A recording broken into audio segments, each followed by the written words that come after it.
and it was Miss Stanley who took on that responsibility.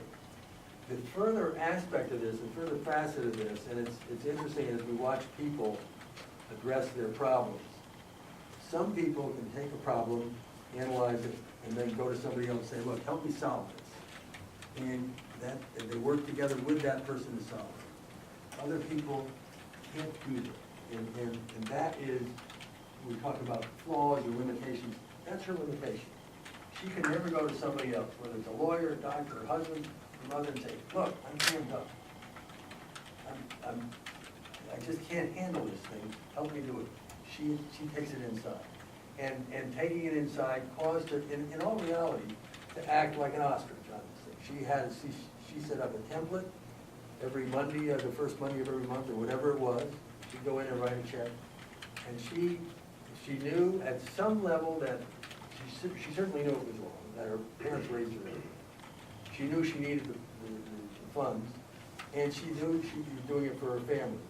But she did it, and she couldn't, it's improper to describe it as an addiction, but it was a course of conduct to which she became committed because of her affection for her family. That does not make it right. She's not going to tell you it makes it right. And she's here to be punished, and she knows to be punished. The only thing I can point to, and I don't know that it's beneficial to go on at greater length, other than what I'm saying, what's already been said. Mr. Lawler could just as easily been sitting over here saying, give her the low end of the guidelines, the low end of the agreement.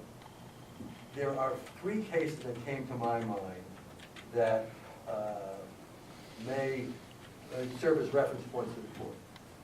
One is the woman from Oxford, a public official from Oxford.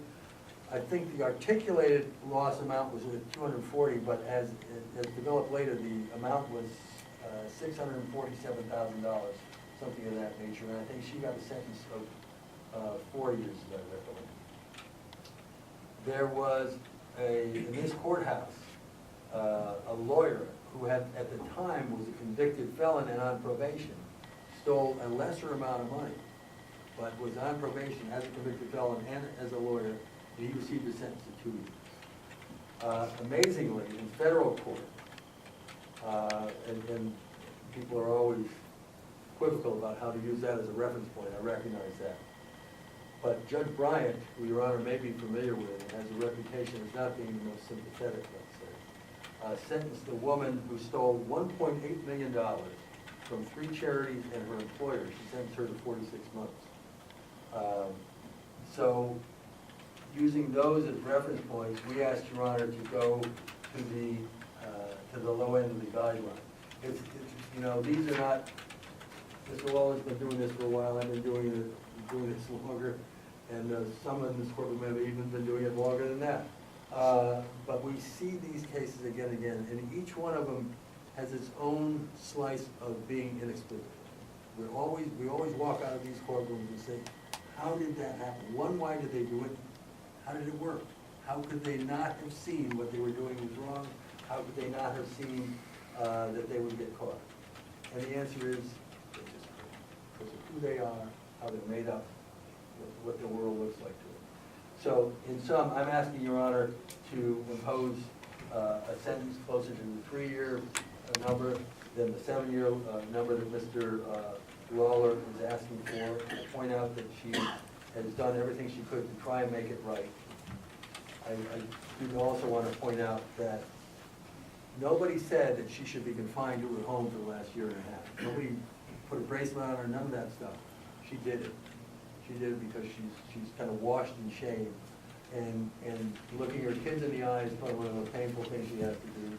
Looking her husband in the eye. And they're members of her extended family to whom she has been exceedingly generous, who have unfortunately abandoned her and forgotten about the good things she's done. What Mr. Heller says in the pre-sentence report on the last page, the offender has not only lost the respect of her community, but that of herself. And that's, you know, in a lot of ways, and I know Mr. Lawler recognizes it from doing this, that in a way is a penalty or a sentence that's going to stay with her for a long, long time. She'll come out of jail, when she does, she'll still be that same good person inside, but it will take a long, long time for her to reestablish her, to be able to look in the mirror. She has some brief remarks, and those are all the ones that we'll have. All right, thank you.